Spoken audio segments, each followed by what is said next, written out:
If you live in Lehigh Acres and want fire and ambulance service to continue, you might have to pay more money. Property owners are learning about a crisis tonight. In about 30 minutes, the fire district will announce that they're pretty much broke and that they need to raise taxes. NBC2's George Solis is live at Station 104 in Lehigh. George, this could be a big deal.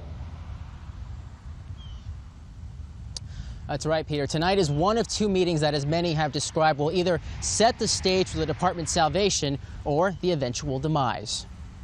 It's do or die time for the Lehigh Acres Fire and Rescue District. Fire Chief John Wayne says financially the department has reached critical mass. It's just an accident waiting to happen, and it's definitely not the position that we want to put ourselves in or the public. A public that expects a high level of service. The response is very good because you see them come in and out. As soon as the bell rings, they are out.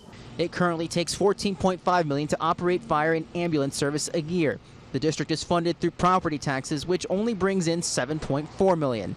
But Wayne says with falling tax revenue and calls for service on the rise, the department is looking for a solution to a dire situation. We're in a worse position now than we were before. Some opportunities that have saved jobs include federal grants. But with the uncertainty of these funds, the district is looking for a more reliable source of income in the form of an assessment fee. We're not looking to charge one identity more than another identity for the amount of service they receive, but we want equal charges amongst everyone. The fire board hired a consulting firm out of Tallahassee to drop the numbers to show how the assessment would break out, but the decision will ultimately be left to the voters.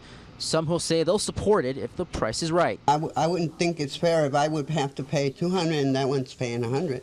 The chief warns even if the assessment fails, property owners will still need to be prepared to pay one way or another. So they're either going to be paying their insurance company more for their insurance at the end of the year because their fire rating is going to increase, or they're going to pay the fire department a fee to continue the service, and they get something for their money instead of just a bill like they got the previous year.